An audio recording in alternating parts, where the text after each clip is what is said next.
All right. We want to welcome you back to MC Podcast. If this is your first time catching us, this is number 3, and we would encourage you to go back and find 1 and 2. This is kind of our inaugural season. Inaugural? That's the way you say that? Inaugural? Yeah, inaugural. Yeah. There you go. Inaugural season of MC Podcast. This is number 3. And today in studio with us is Kyle Vosburgh again. Kyle was on, he was a guest on podcast number 2 and spoke a little bit. We're going to get a little bit more about his knowledge, so he won't be here very long. And just kidding. So anyway, Kyle, welcome back. Appreciate you coming in this morning and being with us. And you and I, we work in the same office.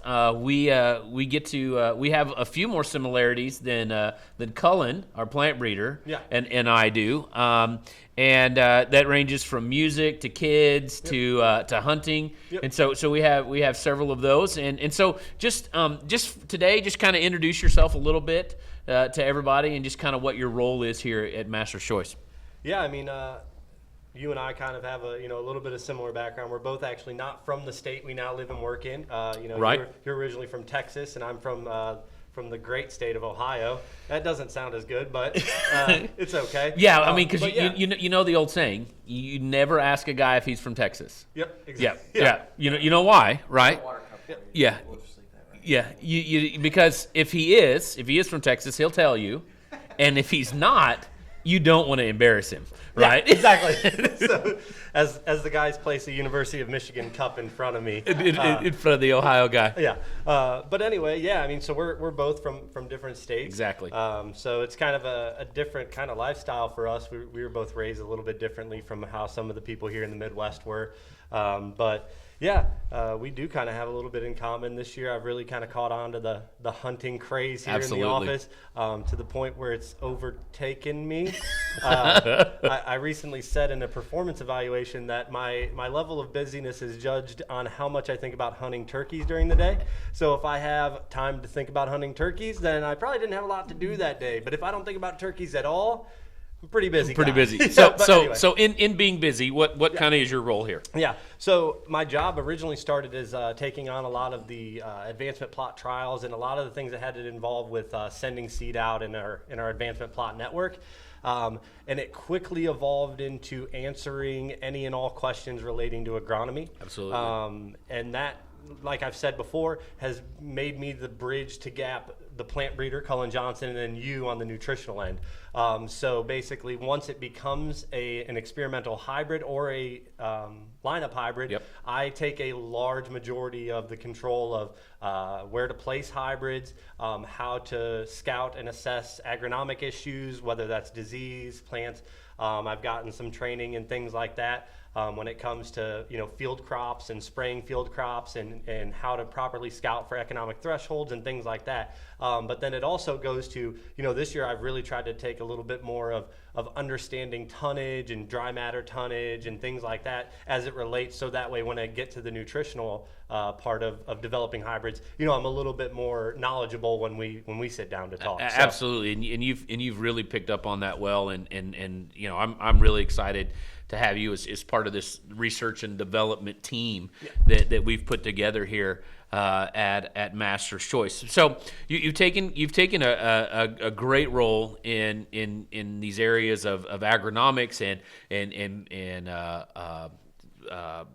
hybrid placement and disease tolerances and even some of the disease scouting there. So, but not only with just our hybrids ourselves, you've been able to answer our questions from guys, about planting populations and why certain populations, or you've been able to kind of step outside of that and kind of become a resource to guys. And so as we're recording this and as we're broadcasting it, we're coming really close upon planting season. Okay, and planting season is coming on us. In fact, a few weeks ago, I was traveling from central Illinois back down to southern Illinois, and there were guys already already putting down anhydrous like the first week of February, just the way the season is. So it seems like everything's kind of been pushed forward this year. So in that, what I want you to just kind of briefly talk about, there may be some guys that are getting ready to plant. What are some common planting mistakes? 3 or 4 common planting mistakes that guys make, and then how do we avoid them? Go ahead and talk on that for a second. So I guess the first mistake would be both sides of the coin.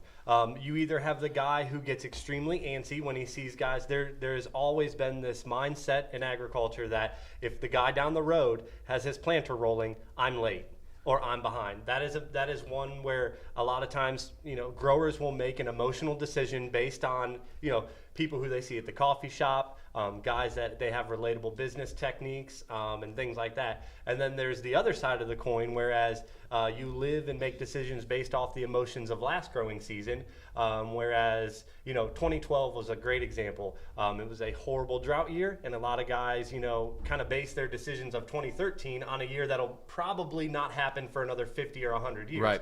And right. So if you have a really wet, like 2 years ago we had a very wet year actually here in the Midwest. You had a lot of guys the year after getting in really early thinking they were going to beat the flood if they could get some corn standing. And so there's 2 sides of the coin of that.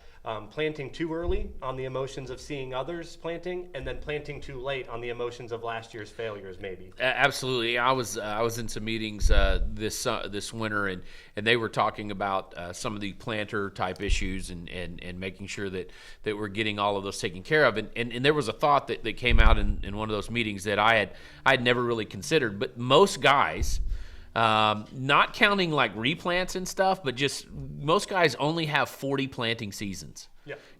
So you're looking at 40 times that you're really going to go out and plant. And how important it is to make sure that every one of those counts. Yep. And I think it, like you said, I think that approach where guys get really kind of emotional about it, and don't really sit down and think, okay, let's plan and think. It's just go. And I think that any other common mistakes that you see going on for planting. I think something that we've seen recently over the past years is sticking too close to some recommendations of others and programs. I don't think anything beats experience and knowledge and just being out there. A lot of times guys will take their soil samples, feel they're doing all the right things, know the macro and micronutrients in their soil, get out, get their seed planted, believe that they need to go in and side dress nitrogen, at V4, V6 or whatever, and not actually just get out there and look at stands. That is one of the few things that I have really, really, really stressed extremely hard. There are a lot of variables in growing corn, but knowing your plant stands early is extremely important because. So here's a question for you. What factors of planting can affect plant stand? Speed. Soil temperature. Speed, too fast, too slow? Too fast, too slow. A lot of times now guys are everything is being pushed up. Higher planting populations, planting faster. If you believe that you have the right seed size, and I'm not trying to downplay that style of farming, I'm just saying that there is something to be taken from taking your time and going slow and knowing that you're growing a living organism, and you can set it to a mathematical equation all you want, but at the end of the day, we're growing plants. Yeah. Yep. And there is energy to be harvested from that acreage. So is there a speed range that you like to see? I would say, in that, 3, 4, 5 mile an hour range, depending on what you're doing, and kind of, 20-inch rows, 30-inch rows. A lot of that's going to depend on field conditions. For those guys, who are listening from the Southwest, if you've ever seen a tractor or any type of harvesting equipment or planting equipment in the fields in, say, north central Florida, the sandy soils, it's a completely different recommendation from a guy in some clay, loamy soils of central Indiana. So, but typically what we want is a little slower speed. Exactly. So we want a little slower speed, get that spacing, get that seed down. Yep. Right. What other factors? Maybe planting depth? Planting depth. How many inches, how deep or how shallow you plant your seed.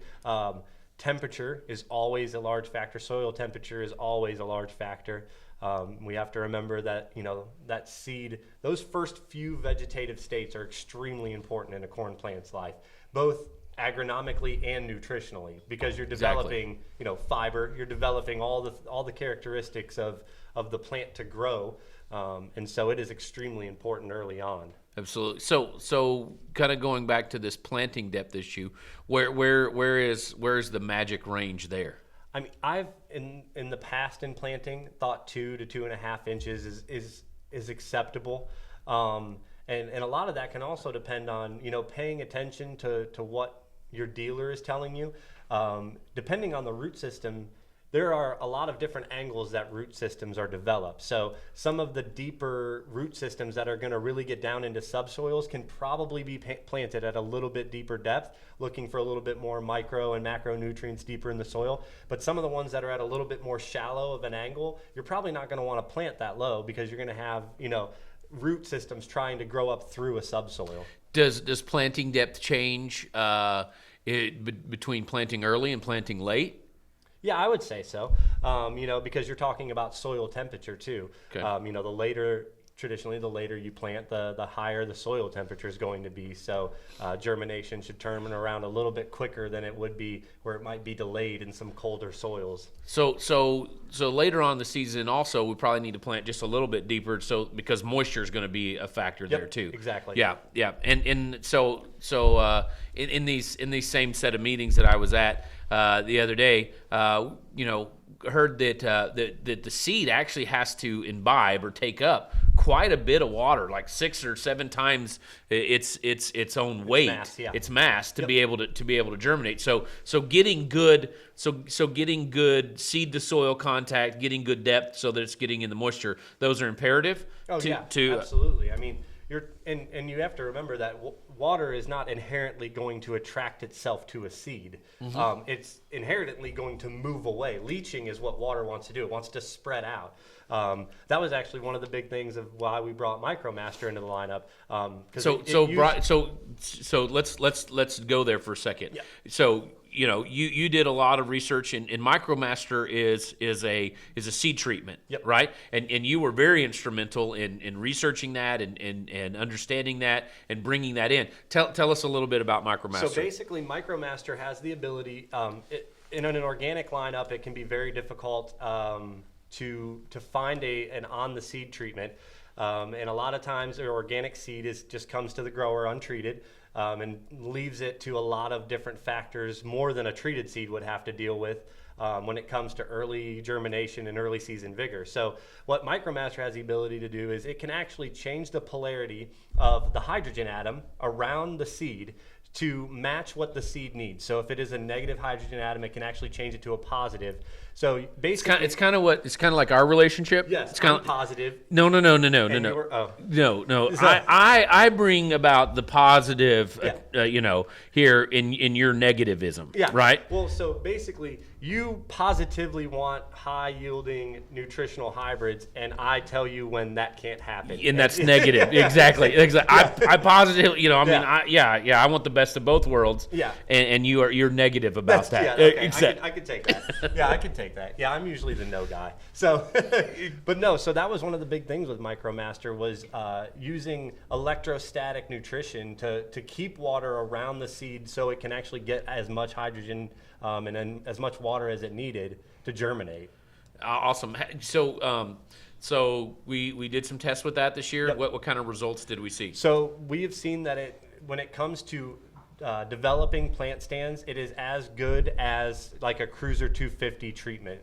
Obviously, we're talking about a seed treatment that doesn't have an insecticide or any type of... MicroMaster does not have an insecticide. Whereas, your Cruiser, you have your on-the-seed insecticide. But when it comes to establishing plant stands, which in any environment, if you have set a planting population, let's just say at 32,000, and you and I have been talking about this a lot recently, yes. But when you're setting a plant population, anytime you lose a substantial amount of plants, you're losing not only harvest, but quality in silage or whatever your end use is. And you and I will probably talk on that more down the line in vlogs or podcasts, but we are trying to wrap our heads around how debilitating of a factor it really is when we start losing plants per acre. So hey, yeah. So we've been talking about these planting thing, and seed treatment is part of making sure that we've got a good seed treatment on and for planting. So you troubleshoot things also, but you mentioned that you're kind of in kind of take the lead and in charge of plot seed. Well, how's that shaping up this week? This year? It's going really well. We kind of got a really quick jump on it. We have developed our experimental lineup. A lot of that had to do with Cullen and I in Puerto Rico. We were down there looking at a lot of experimental crosses, and so we basically went through a large number of hybrids and said yes or no, and then we built our experimental lineup. So now we're starting to put that plot seed together to start sending out to growers. And so we put that plot seed together, we send it out to growers in the Midwest, Northeast. The Midwest, Canada, East. We've made a very large push to the West, Southwest. We've also made a great push into Washington. If you guys watched the latest vlog of you guys out visiting Ellenboss. Absolutely. I mean, we've literally expanded across the U.S. and into Canada very well. Exactly. And so these are plots that are kind of dual purpose. And Scott Harris has joined us here in studio this morning for a second. And so Scott, I'll let you talk in just a second, but because this plot seed thing, there are advancement plots or plots are very important because for Kyle, what do plots give you? What do you want to see out of a plot? What are you looking for? What goal is there for that plot for you? So quality data is one of the big things, but also placement. A lot of times we're placing hybrids for the first time in plots. I've truly begun to grasp the concept of where genetics work in their region and how hybrids react. For guys who understand genetics a little bit, take a shorter season option, for example. There are shorter season options or mid-season options in our lineup that you and I feel very comfortable pushing. So 4880 is one of them. We've pushed it south into Georgia, but there are other hybrids. And it's a 98-day hybrid. It's a 98-day hybrid that we've pushed to Georgia, but there are other hybrids in that area that we wouldn't push down there because they react differently. So for you, for Kyle, for you, it's more about the research side of things. The plot's more about research and about understanding where that works and how it yields and whether or not it's going to do what we think it's going to do in the development stage. Yep. So joining us is Scott Harris. He's our national sales manager. Scott, we had to reintroduce you to the staff because you'd been gone so much here lately. And this is me. This is me right here. Exactly. Another guy with a face for radio. And a body. and so you've been traveling here a lot lately. You've been all over the country. You and I were in Washington. You've been down in California here lately. You've just kind of Arizona all over. So thinking about plots and our advancement plots and the plot seed stuff that Kyle does, he's looking more of the research stuff. What are you gaining, and how important are those plots for you?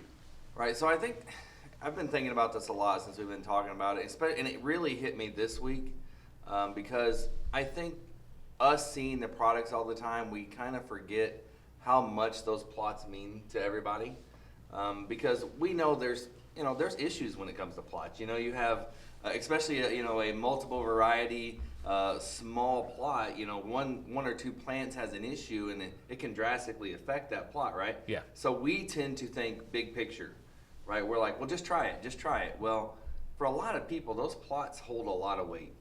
And so kind of getting that information that they can see and have a tangible aspect to the message, right? So they get the nutritional aspect, but kind of being able to follow. Well, that I mean, come on. I mean, look who the guy is. Despite who provides the information, they get the nutritional aspect. But it's just that plot side is so much more important than probably I've even given it credit in my past. Sure. So here's a question. So we all three look at plots, and we all three look at plots. We look at plot data. We go through that. So what if we have a hybrid and let's say it's good everywhere, okay? And all of a sudden, because of some issue, it falls apart in a certain plot. How do you, as a sales guy, how do you counterbalance that to say, I know this is a good hybrid, even though it fell down or or something happened to it in this plot? How would you counteract that? So I think the biggest thing is, well, when it comes to the plots, is first of all, our R&D guys really do a good job of getting multiple hybrids in there for a reason.